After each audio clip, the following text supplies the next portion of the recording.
Good morning, friends. First of all, thank you very much for liking and appreciating my earlier videos. आज हम discuss करने वाले हैं दो बहुत important judgments coming from honourable Calcutta high court and honourable Patna high court and दोनों का जो इशू है that was common. That was clause C of subsection 2 of section 16 of CGST Act, जो बात करता है reversal of tax. Basically, this is a condition which has been imposed for availing ITC benefit. उसकी eligibility के लिए conditions हैं जो section 16(2) के various clauses हैं वो prescribe करते हैं. उनमें से एक सबसे important जो condition है वो condition लेवी करता है ये clause C और इसी के ऊपर ही दोनों judgments आए हैं. आज हम उनको discuss करते हैं. The first judgment has come from Honorable Calcutta High Court in the matter of Suncraft Energy Private Limited on 2nd of August 2023 और जो second judgment है that has come from Honorable Patna High Court in the matter of Astha Enterprises on 18th of August 2023. But ये दोनों जो judgments हैं दो उनका issue was common but their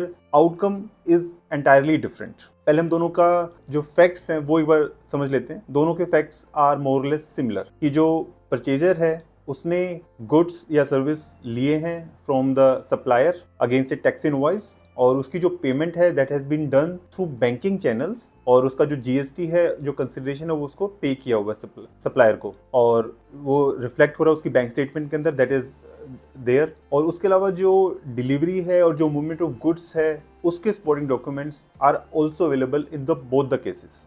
तो फैक्ट्स आर कॉमन और इन्हीं फैक्ट्स के बेस पे जो सप्लायर है he has defaulted in payment of tax to the government. Supplier का डिफॉल्ट हो जाता है और उसके बाद दोनों ही सिचुएशंस में डिपार्टमेंट प्रोसीड करता है against the purchaser seeking reversal of ITC and thereby denying the ITC credit which has been taken by the purchaser. और अब जो हाई कोर्ट की जो इसमें ऑब्जर्वेशंस हैं दे आर डिफरेंट. जो कैलकाटा हाई कोर्ट है उसने देखा कि भी ये जो परचेजर है इसने सारी की सारी कंडीशंस को फुलफिल किया है और कंसिडरेशन को पे किया है और डिपार्टमेंट को पहले प्रोसीड करना चाहिए against the supplier. He is the registered person who has collected the tax from the purchaser and defaulted in payment of tax. Calcutta high court ने इसका भी कंसिडरेशन लिया कि जो सीबीआईसी है उसने 4th of May 2018 को एक प्रेस रिलीज इशू की थी और उसमें लिखा था उसमें क्लैरिफाई किया था कि जो दो डिपार्टमेंट के पास ऑप्शन है परचेजर से टैक्स रिवर्स कराने का बट फर्स्ट सप्लायर को वो चेज करेगा रिकवरी के एक्शंस लेगा और एक्सेप्शनल सर्कमस्टांसेस जो कि स्पेसिफाइड है like missing dealer like इनएडिक्वेट assets with the supplier या क्लोजर ऑफ बिजनेस हो गया है उन्हीं सिचुएशंस में वो अपनी ऑप्शन एक्सरसाइज करेगा और परचेजर से टैक्स की रिकवरी करेगा. वो प्रेस रिलीज में लिखा है और कैलकाटा हाई कोर्ट ने इसको कंसीडर किया और इसके साथ साथ कैलकाटा हाई कोर्ट ने कंसीडर किया अराइज इंडिया लिमिटेड की दिल्ली हाई कोर्ट की जजमेंट को जो कि दिल्ली वैट रिजीम के टाइम की है बट जो दोनों जीएसटी का जो प्रोविजन है और जो दिल्ली वैट का जो प्रोविजन था they are more less similar. और वहां पे उन्होंने डिफरेंशिएट किया between a purchaser who is bona fide, who has actually purchased the goods and services, who has paid the consideration to the supplier और सारी की सारी conditions को वो comply कर रहा है.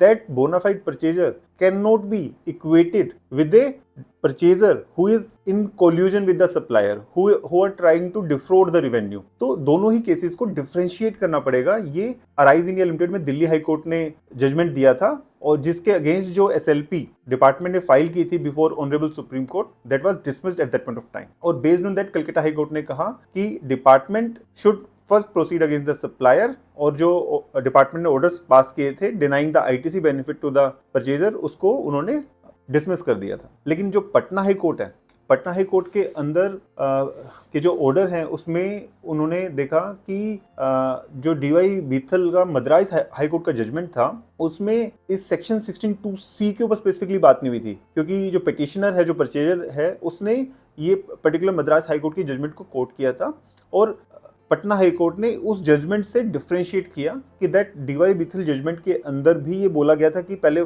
परचेजर के रिकवरी नहीं कर सकते first department need to proceed against supplier but that judgement has not considered section 16(2)(c. इसलिए उसको डिफरेंशिएट किया पटना हाई कोर्ट ने और उसको कंसीडर नहीं किया. और इस पर्टिकुलर जो क्लोज है सी इसको पटना हाई कोर्ट ने बोला कि this is a mandatory clause and this conditions provided under clause A B C are to be satisfied together, and in case of any default, then the government is free to recover it from the purchaser. And in case subsequently government is able to recover that amount from the supplier also, in that case purchaser can seek the refund. This is the judgment which has come from the Patna High Court. तो इससे apparently जो नजर आ रहा है कि एक तो ये अराइज इंडिया की जो जजमेंट है that was not put forward before the honourable Patna high court. Secondly जो सीबीआईसी का प्रेस रिलीज है 4 मई 2018 का, that was also not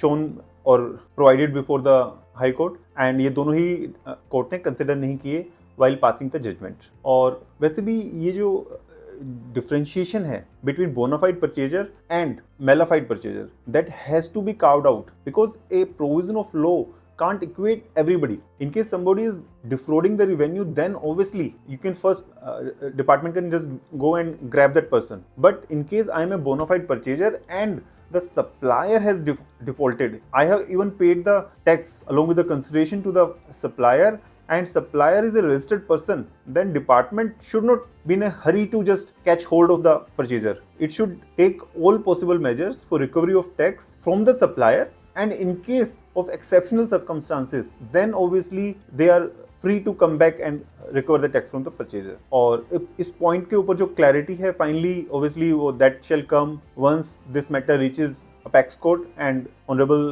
Supreme Court gives its judgment on this. Until then, by this ruling which has come from Patna High Court, इसकी वजह से काफ़ी confusion और ये जो issue है section 16 subsection 2 clause C का, वो quite open हो गया है इस judgment के बाद. So let's wait for the ruling from Honorable Supreme Court. I trust you found this video useful. Please stay tuned for more knowledge videos. Thank you very much.